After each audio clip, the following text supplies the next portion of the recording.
Good morning. Welcome to 69 TV Telugu. నేను జితేంద్ర. బులెటిన్లోకి వెళ్లే ముందు హెడ్లైన్ చూద్దాం. భారతదేశానికి సాంప్రదాయాలను కేంద్రం కట్టుబడింది అన్న ప్రధాని. ఏపీలో పన్నుల వసూలు పెరిగేలా ఆదాయార్జన శాఖలన్నీ పనిచేయాలి. వివిధ శాఖల ఉన్నతాధికారులతో సమీక్ష నిర్వహించిన సీఎం చంద్రబాబు. ఆధునిక సాంకేతిక పరిజ్ఞానంతో పోలీసులు నేరాలపై పట్టు సాధించాలి. విశాఖపట్నం రేంజ్ పోలీస్ అధికారులతో హోంమంత్రి అనిత రివ్యూ. గత వైసీపీ ప్రభుత్వం ప్రజలకు తాగునీరు కూడా అందించలేకపోయింది. జల్ జీవన్ మిషన్ ద్వారా ప్రతి గ్రామానికి నీరు అందిస్తున్నామన్న కేంద్ర మంత్రి. భారతదేశానికి గుర్తింపు తీసుకురావడంలో జైన మతం వెలకట్టలేని పాత్ర పోషించిందని ప్రధాని నరేంద్ర మోదీ తెలిపారు. ప్రపంచానికి సవాళ్లుగా మారిన ఉగ్రవాదం, యుద్ధం, పర్యావరణ పరిరక్షణ లాంటి సమస్యలకు జైన మత విలువలు సమాధానం ఇవ్వగలవన్నారు. నవకర మహామంత్రి దివస్ సందర్భంగా ఢిల్లీలో జరిగిన కార్యక్రమంలో పాల్గొని ప్రధాని మాట్లాడుతూ ప్రాచీన మతానికి చెందిన సాంప్రదాయాన్ని, వారసత్వాన్ని, ప్రబోధనలను రక్షించేందుకు కేంద్ర ప్రభుత్వం కట్టుబడి ఉందని తెలిపారు. 36 गुणों से युक्त उनका व्यक्तित्व है। उपाध्याय जो मोक्ष मार्ग के ज्ञान को शिक्षा में ढालते हैं, जो 25 गुणों से भरे हुए हैं। साधु जो तप की अग्नि में खुद को कसते हैं, जो मोक्ष की प्राप्ति को उस दिशा में बढ़ रहे हैं। इनमें भी हैं 27 महान गुण। साथियों, जब हम नवकार महामंत्र बोलते हैं, हम नमन करते हैं 108 दिव्य गुणों का। हम स्मरण करते हैं मानवता का हित। यह मंत्र हमें याद दिलाता है ज्ञान और कर्म ही जीवन की दिशा है, गुरु ही प्रकाश है और मार्ग वही है जो भीतर से निकलता है। नवकार महामंत्र कहता है स्वयं पर विश्वास करो, स्वयं की यात्रा शुरू करो। दुश्मन बाहर नहीं है, दुश्मन भीतर है।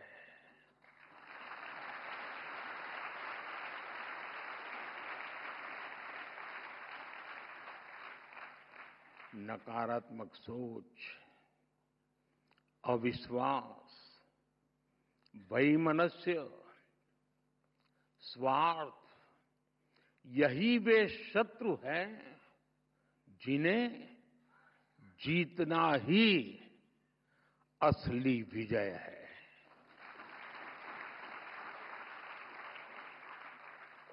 और यही कारण है कि जैन धर्म हमें बाहरी दुनिया नहीं, खुद को जीतने की प्रेरणा देता है।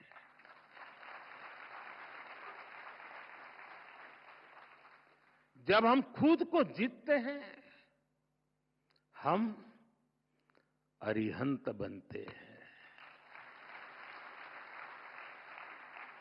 और इसलिए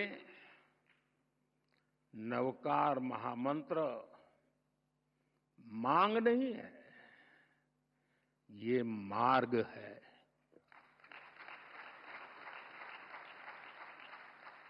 एक ऐसा मार्ग जो इंसान को भीतर से शुद्ध करता है, जो इंसान को రాష్ట్రంలో సంక్షేమము అభివృద్ధి కార్యక్రమాలు చేపట్టేలా సొంతంగా ఆదాయం పెంచుకునేలా పన్నుల వసూళ్లు పెరిగేలా ఆదాయార్జన శాఖలన్నీ పనిచేయాలని ముఖ్యమంత్రి చంద్రబాబు నాయుడు అధికారులను ఆదేశించారు.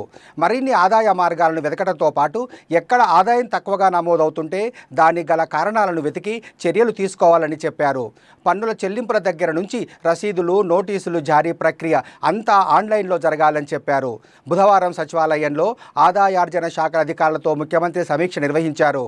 విశాఖపట్నం రేంజ్ పరిధిలో బుధవారం ఉదయం శ్రీకాకుళం జిల్లా పోలీస్ కార్యాలయంలో శ్రీకాకుళం, విజయనగరం, పార్వతీపురం, మన్యం జిల్లాల పోలీస్ అధికారులతో హోంమంత్రి అనిత రివ్యూ నిర్వహించారు. అనంతరం ఆమె మాట్లాడుతూ ఆధునిక సాంకేతిక పరిజ్ఞానంతో నేరాలపై పట్టు సాధిస్తున్నామని, కేసుల ఇన్వెస్టిగేషన్లో సాంకేతికత వినియోగిస్తున్నామని తెలిపారు. చాలా కాలంగా పెండింగ్లో ఉన్న కేసులన్నీ వేగవంతంగా దర్యాప్తు చేసి నిందితులకు శిక్ష పడేలా చర్యలు తీసుకుంటామని హోంమంత్రి అనిత తెలిపారు. విశాఖపట్నం రేంజ్లో ఉన్న 3 జిల్లాలకి సంబంధించిన రివ్యూ మన డిఐజీ గారు ఆధ్వర్యంలో ఈరోజు చేయడం జరిగింది.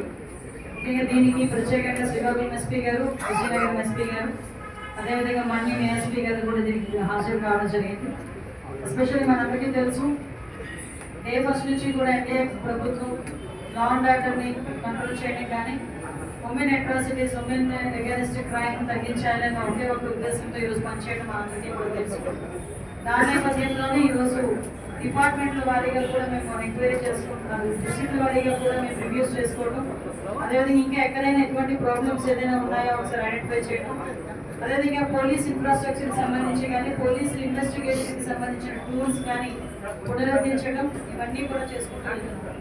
మీ అందరికీ తెలుసు, లాస్ట్ 5 ఇయర్స్లో మ్యాక్సిమం ఇన్వెస్టిగేషన్ చేయడానికి కావాల్సిన టూల్స్ కూడా లేని పరిస్థితి నుంచి ఈరోజు ఫింగర్ ప్రింట్ ఐడెంటిఫికేషన్ సిస్టమ్ దగ్గర నుంచి డ్రోన్స్ని, సీసీటీవీ కెమెరాస్ని, అదేవిధంగా అన్ని టెక్నికల్కి సంబంధించి అన్ని టూల్స్ని కూడా ఈరోజు డిపార్ట్మెంట్ వాళ్ళకి ఇవ్వడం, దాని పరంగా ఇన్వెస్టిగేషన్ కూడా చాలా ఈజీ అవ్వడం కూడా జరుగుతుంది. దానికి రిజల్టే ఎక్కడ ఏ ఇన్సిడెంట్ జరిగినా కూడా వితిన్ 24 hours to 48 hours నిందితులను పట్టుకుని రిమాండ్ని పంపించుకోవడం కూడా జరుగుతుంది.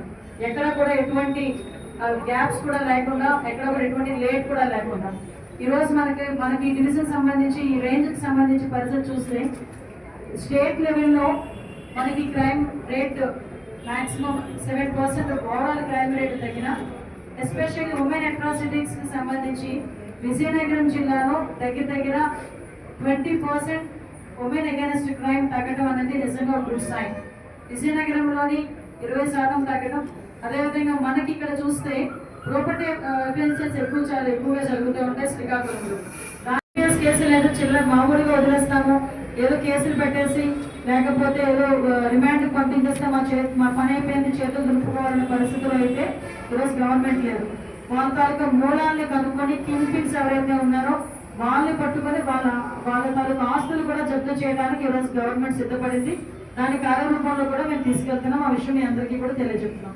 అదేవిధంగా ఎన్డీపీఎస్ కేసుల్లో కూడా ఇంతకు ముందు కన్జ్యూమర్స్ని, అదేవిధంగా ట్రాన్స్పోర్ట్ చేసే వాళ్ళ మీద అంత ఎక్కువ కేసులు ఉండేవి కాదు. లేదు అనుకుంటే మనకి కల్టివేషన్ చేసే వాళ్ళ మీద అది కేసులు ఉండేవి కాదు. కానీ ఇప్పుడు కల్టివేట్ చేసినా, కన్జ్యూమర్ అయినా, ట్రాన్స్పోర్ట్ చేసినా, స్మగ్లింగ్ చేసినా, ఏం చేసినా కూడా కంపల్సరీగా కేసు బుక్ చేసి అది మళ్ళీ వాళ్ళు రిపీట్ అఫెండర్స్ కనుక అయితే ఇమీడియట్గా పీడీ యాక్ట్ కూడా మనకి పెట్టే పరిస్థితి కూడా కనిపిస్తాం. ఈ రోజు మేము ఎంత ఇండెప్త్గా వెళ్తున్నామంటే, ముఖ్యంగా ఈ రేంజ్లో ఎక్కడైనా గంజాయి కేసు కనిపించింది అంటే వాళ్ళ ప్రీవియస్ హిస్టరీ కూడా మేము తీస్తున్నాం. వాళ్ళు ఇంతకు ముందు ఏదైనా కేసెస్లో ఇన్వాల్వ్ అయి ఉన్నారా, లేకపోతే వీళ్ళు హ్యాబిచువల్ అఫెండర్స్, అది కూడా చూసుకొని వాళ్ళ మీద కేసెస్ బుక్ చేసేటప్పుడు కూడా పకడ్బందీగా బుక్ చేయడం, ఛార్జ్ షీట్ వేసుకునేటప్పుడు కూడా లీగల్ అడ్వైజర్ బేస్ చేసుకొని ఛార్జ్ షీట్ ఓపెన్ చేయడం, వాళ్ళ కన్విక్షన్ రేట్ కూడా ఎక్కువగా ఉండేటట్టు. అదేవిధంగా మనందరికీ తెలుసు, విజయనగరం జిల్లాలో పోక్సో కేసుల్లో మొత్తం స్టేట్ లెవెల్లో ఎలాగో అన్ని కేసులు ఉన్నప్పటికీ కూడా అరౌండ్ 54-60 కేసెస్ ఉన్నా ఒక పోక్సో కేసులో మనకి విజయనగరంలోని 20 పోక్సో కేసెస్లో ఈరోజు కన్విక్షన్ పడిన పరిస్థితి. అది ఏంటంటే 4 నెలల కాలంలోనే కన్విక్షన్ చేసే పరిస్థితి. మా టార్గెట్ ఒకటే, పోక్సో కేసులో ఎవరైనా ఇన్వాల్వ్ అయ్యి ఉన్నారు, పోక్సో కేసులో నిందితులు ఎవరైతే ఉన్నారో అనుకుంటే వాళ్ళు ఎట్టి పరిస్థితుల్లోని బెయిల్ మీద బయటకు రాకుండానే కన్విక్షన్ పడాలి అనే దృక్పథంతో ఈరోజు మా డిపార్ట్మెంట్ వాళ్ళు పనిచేయడం, దానికి ప్రాసిక్యూషన్ వాళ్ళు కూడా సపోర్ట్ చేయడం. కొన్ని సంఘ విద్రోహ శక్తులు అంటారు. ఇలాంటి వాళ్ళని కంట్రోల్ చేసుకునే బాధ్యత అయితే మాకు ఉంది. డెఫినెట్గా వాళ్ళ మీద కంట్రోల్ చేసుకుంటాం. ఇష్యూ ఏంటంటే ఒక ఇష్యూ ఎందువల్ల జరిగింది, ఏం జరిగింది అన్నది డిపార్ట్మెంట్ వాళ్ళకి ఒక బ్రీతింగ్ స్పేస్ ఉంటుంది. దానిలో వాళ్ళు ఇన్వెస్టిగేషన్ చేసుకుంటున్నారు. ఆ ఇన్వెస్టిగేషన్ చేసే టైంలోని కూడా కంగారు పడిపోయి చాలా మంది రకరకాలైన అవి కూడా నేను క్లియర్గా చెప్తానండి, ఇంటెన్షనల్గా చేసిన వాళ్ళే. వాళ్ళు వెనకాతలు ఎవరు చేయించారు. ఒకటి క్రైమ్ జరిగినప్పుడు మాత్రం ప్రతి ఒక్కరు ఆలోచన చేసుకోవాల్సింది ఏంటంటే, ఈ రోజు నేను ఏదో గోడల మీద రాసేసాను అన్నది వాళ్ళ సంబరం కాదు. అది ఎందుకు రాశారు, మీ చేత ఎవరు రాయించారు, రాయించడానికి వాళ్ళ ఇంటెన్షన్ ఏంటి, ఇదంతా కూడా మేము బయటకు లాగే పరిస్థితులు ఈరోజు కనిపిస్తున్నాయి. దయచేసి నేను అదే చెప్తున్నా, ఎవరో ఏదో చెప్పారు మేము చేసేస్తామంటే కేసుల్లో ఇరుక్కొని అనవసరంగా జీవితాలు పాటు చేసుకుంటారు. ఈరోజు ఒక సెక్యులరిజం నడిచిన పరిస్థితి కనిపిస్తాం. మనకేంటంటే అన్ని మతాలు అన్ని కులాలు సమానమే. ఈరోజు ఎన్డీఏ గవర్నమెంట్ కూడా వచ్చిన తర్వాత ఇటువంటి మత ఘర్షణలు లేకుండా చూసుకునే బాధ్యత కూడా మేము తీసుకున్నాం. రీసెంట్గా ఎంత మీరు ప్రవీణ్ ప్రకటన కేసు గురించి కూడా ఎంత సావధానంగా మేము చేసాం మీరు అందరూ కూడా చూస్తున్నారు. ప్రతి ఒక్కరు వాళ్ళు అడిగారు మాకు సీసీటీవీ కెమెరాస్ ఫుటేజ్ కావాలని. స్టార్టింగ్ నుంచి ఎండింగ్ వరకు కూడా సీసీటీవీ కెమెరాస్ ఫుటేజెస్ ఇచ్చాం. అట్ ద సేమ్ టైం వాళ్ళు అడిగిన ప్రతిదీ మీరు తెలియదు 38 అవర్స్ పోస్ట్ మార్టం చేయడానికి లేట్ అయింది. ఒక బాడీని పోస్ట్ మార్టం చేసేటప్పుడు వితిన్ అవర్స్లోనో లేకపోతే వితిన్ 10 అవర్స్ లోపల పోస్ట్ మార్టం చేస్తే ఫోరెన్సిక్ ఇచ్చేటప్పుడు రిపోర్ట్ ఇచ్చేటప్పుడు కూడా ఈజీగా ఉంటుంది. అయినప్పటికీ కూడా 38 అవర్స్ అయిన తర్వాత పోస్ట్ మార్టం చేసి రిసరాస్ తీసినా కూడా ఈరోజు ఫోరెన్సిక్ డిపార్ట్మెంట్ వాళ్ళు అందరూ కూడా దీని మీద ఇన్వెస్టిగేషన్ చేసుకొని ఒక ప్రాపర్ వేలో కంక్లూజన్కి వస్తున్నారు. దయచేసి అందరూ కూడా అర్థం చేసుకోవాలి. ఎవరు కూడా ఎవరో ప్రేరేపించారని, ఎవరో చెప్పారని, ఎవరో కళలో ఆనందం చూడడానికి అనవసరంగా కేసుల్లో ఇరుక్కోకండి, జీవితాలు పాడు చేసుకుంటుంది. మనకి రౌడీ షీటర్స్కి సంబంధించి కూడా వాళ్ళ మీద కూడా యాక్టివ్ రౌడీ షీటర్స్ ఎవరున్నారు వాళ్ళ మీద కూడా ఈరోజు సర్వేలెన్సెస్ పెట్టున్నాం.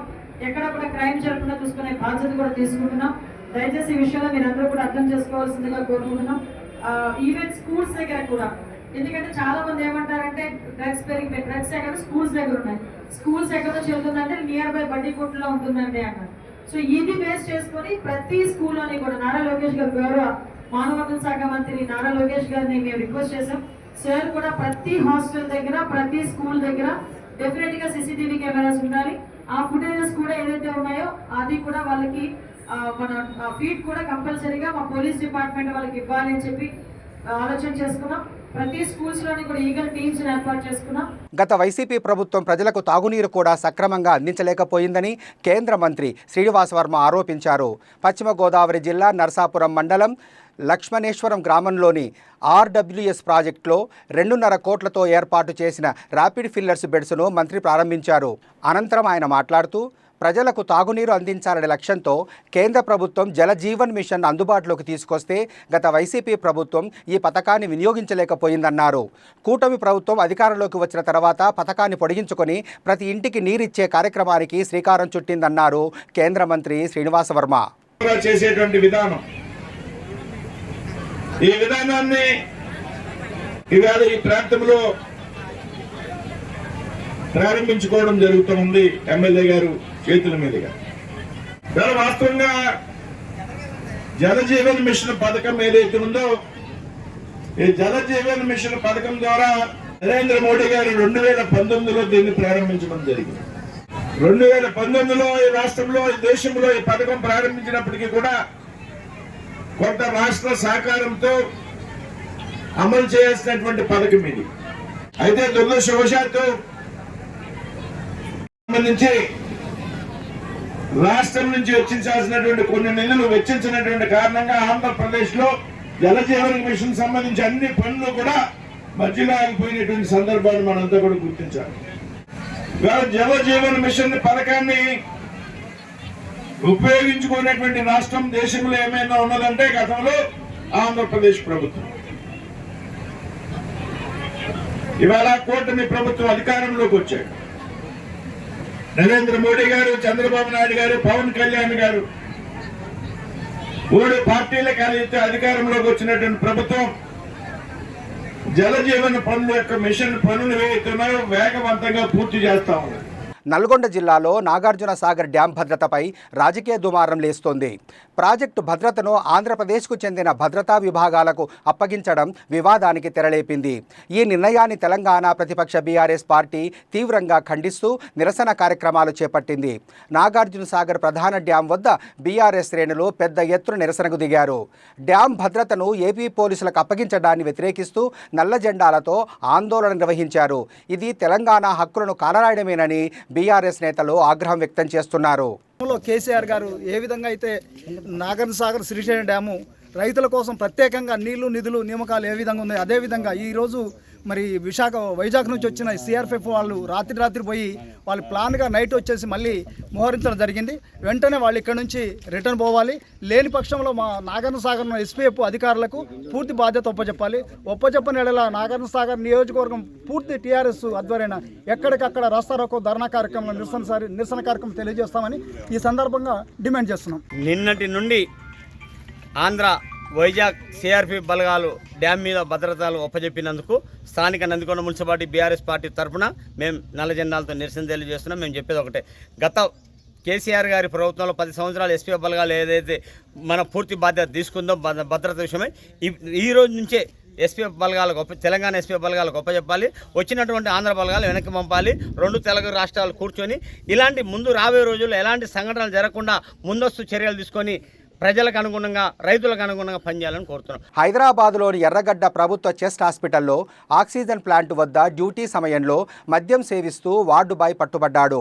ప్రాణాలు కాపాడాల్సిన ఆసుపత్రిలో సిబ్బంది ఇలా నిర్లక్ష్యంగా వ్యవహరించడంతో రోగులు ఆందోళన వ్యక్తం చేస్తున్నారు. ఉన్నతాధికారుల పర్యవేక్షణ లోపంతో కింది స్థాయి ఉద్యోగులు ఇష్టానుసారంగా వ్యవహరిస్తున్నారని పేషెంట్ బంధువులు ఆగ్రహం వ్యక్తం చేస్తున్నారు. बुला रहा हूँ डिपार्टमेंट को, हाथ नीचे करो बोला हमें 12। तुम हॉस्पिटल में गवर्नमेंट एम्प्लॉय है तुम? हाँ, आईडी कार्ड बताओ। नाम क्या है?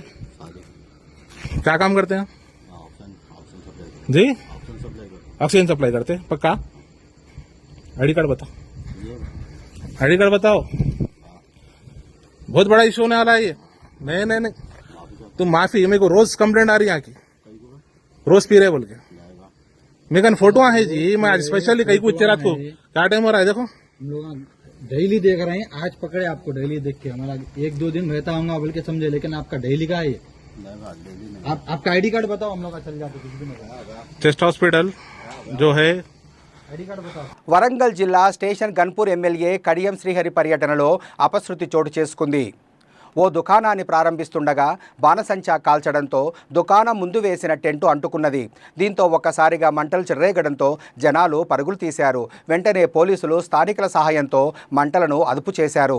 AP deputy CM Pawan Kalyan చిన్న కుమారుడు మార్క్ శంకర్ త్వరగా కోలుకోవాలంటూ విశాఖలో జనసేన నాయకులు ఆకాంక్షించారు. ఈ మేరకు నగరంలో ఆంజనేయ స్వామి ఆలయం వద్ద ప్రత్యేక పూజలు నిర్వహించారు. కార్పొరేటర్ పీతల మూర్తి యాదవ్, జనసేన పార్టీ నేతలు ఈ కార్యక్రమంలో పాల్గొన్నారు. సింగపూర్లో జరిగిన అగ్ని ప్రమాదంలో పవన్ కుమారుడు మార్క్ శంకర్ గాయాల నుంచి పూర్తిగా కోలుకొని ఆరోగ్యంగా ఉండాలని పూజలు చేశారు. మా అధినేత పరిపాలన దక్షతతో కూడుకున్నటువంటి ఏకైక నాయకుడు ఈ భారతదేశంలో ఉన్నారంటే జనసేనాని పవన్ కళ్యాణ్ గారి రాష్ట్ర ఉప ముఖ్యమంత్రి వర్యులు కుమారుడు. నిన్న సింగపూర్ స్కూల్లో జరిగినటువంటి అగ్ని ప్రమాదం ఏదైతే సంభవించిందో చాలా దురదృష్టకరం. జనసేన పార్టీ అభిమానులు, కార్యకర్తలు, నాయకులు, వీర మహిళలు అందరూ కూడా పెద్ద ఎత్తున ఇవాళ వెంకోజీపాలెం దగ్గర అభయాంజనేయ స్వామి దగ్గర ప్రత్యేకమైన పూజలు నిర్వహించడం, కొబ్బరికాయలు కొట్టి ఇవాళ కుమారుడికి దిష్టి తీసేటువంటి కార్యక్రమం చేశాం.